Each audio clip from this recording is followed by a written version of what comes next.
Radio UACJ, presente en la Feria del Libro de la Frontera.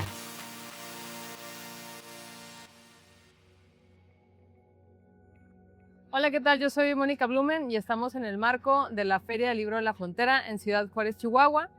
Y hoy tenemos a una invitada muy especial, Natacha Rangel, que viene a presentarnos el libro Un animal impronunciable. Bienvenida, Natacha. Muchas gracias, un saludo. Natacha, por favor cuéntanos de dónde eres, de dónde vienes, de qué trata este libro. Ok, yo soy venezolana. Hace 2 años terminé la maestría en escritura creativa de la Universidad de Texas en El Paso y el libro fue el resultado de mi tesis de esa maestría. Es un libro de 10 cuentos que exploran genealogías femeninas, vínculos y exploran lo insólito, también exploran esos vínculos desde el terror, desde el horror de lo femenino. Buenísimo. ¿Cómo te inicias tú en la escritura? Con las telenovelas venezolanas. Las telenovelas venezolanas. Sí, es que para mí la villana venezolana fue como un arquetipo formativo de mi educación sentimental, pero además de eso estaban las historias que me contaban mi abuela, mis mamás, como que escuchar siempre a las mujeres de mi familia contando historias me hizo como retener un poco de la estructura y del modo en el que pues esas historias formaban parte de su identidad, las hacían reír y formaban parte también como de este imaginario que compartían ellas. Entonces siento que una parte de mí quiere siempre recuperar esas voces, Ya, incluso cuando ya no estén. ya. ¿Has visto telenovelas mexicanas? Claro. ¿Las villanas se parecen o no? No, las Las mexicanas son un poco más... intensas. Hay un vuelo de la cachetada que es diferente. Ah, mira. Pero bueno, sí, eso no me lo esperaba. la gestualidad, diría yo. Interesante. Bueno, yo nunca he visto una telenovela venezolana, pero me interesaría saber en qué nivel de villanés estaríamos en comparación con las mexicanas, porque vaya que tenemos buenas villanas por acá. Oh, sí, bastante. Bastante.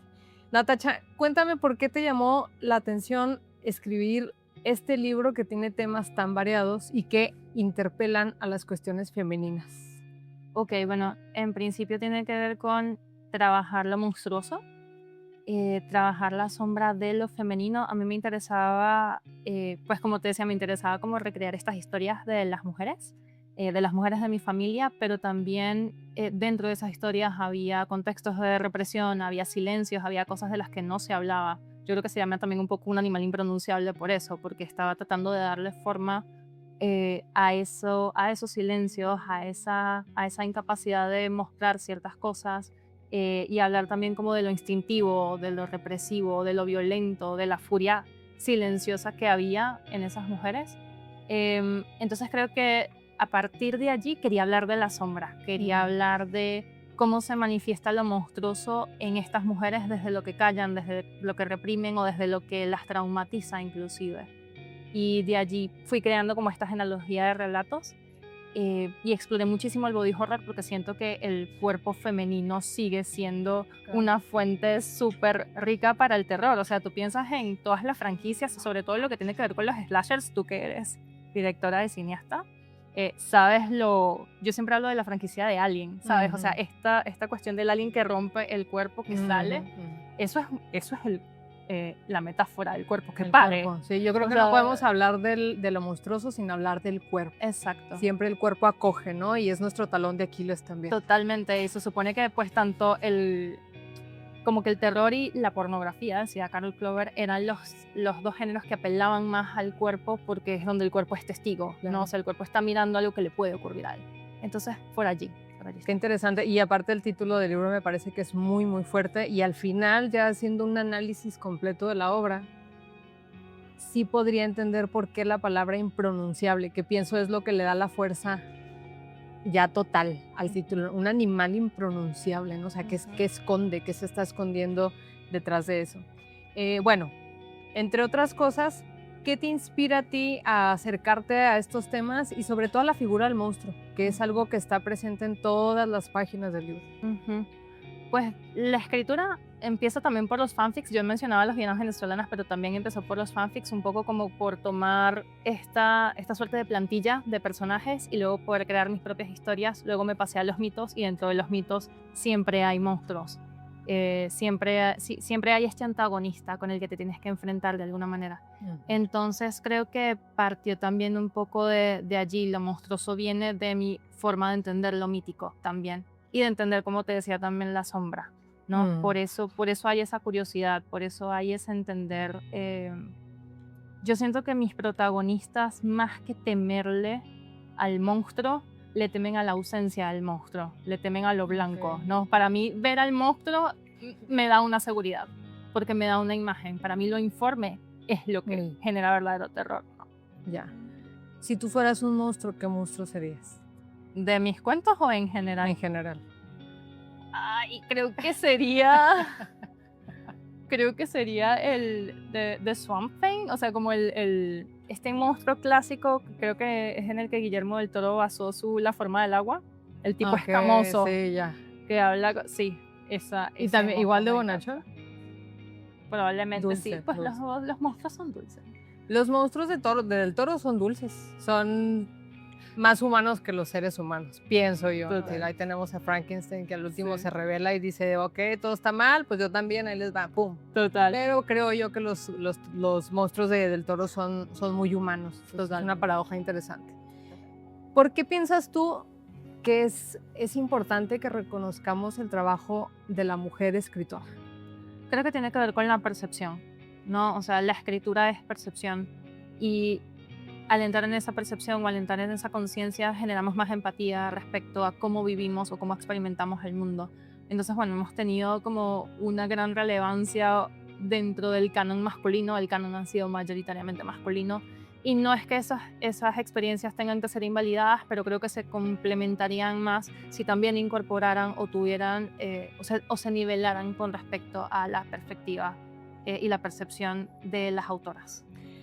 Que estamos de acuerdo, últimos años las mayores prolíficas y más interesantes escritoras del terror son mujeres y son latinoamericanas. Sí, tenemos un montón de mujeres escritoras que incluso siguen emergiendo y todas narran un tipo de horror que se aleja del terror que comúnmente plasmarían los hombres. Nosotros vamos, pienso yo, un poco más porque cargamos con más cosas, ¿no? ¿Qué le dirías tú a alguien que quiere empezar a escribir? Que juegue videojuegos.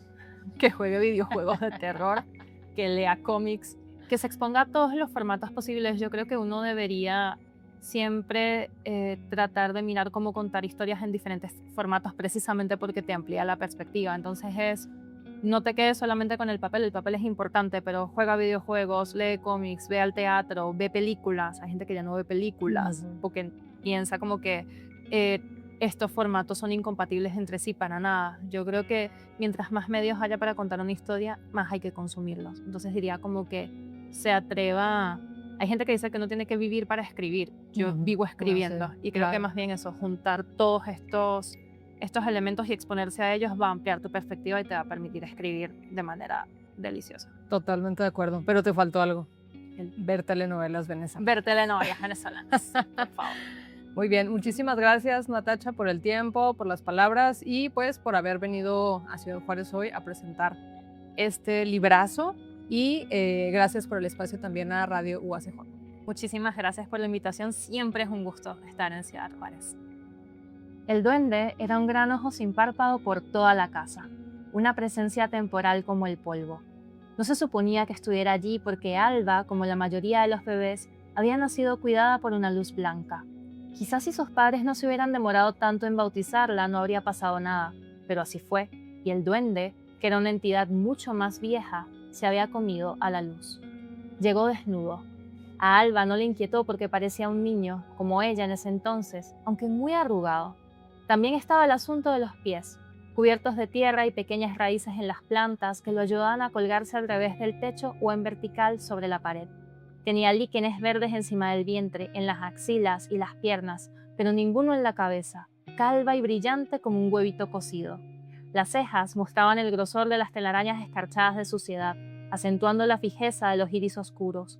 una textura que se repetía en los pelitos que le asomaban por la nariz ganchuda, esa que a veces deformaba la sombra de mamá cuando el duende se pegaba a sus piernas para observar a Alba. Al duende le gustaba mucho ver a Alba y solo él sabía por qué.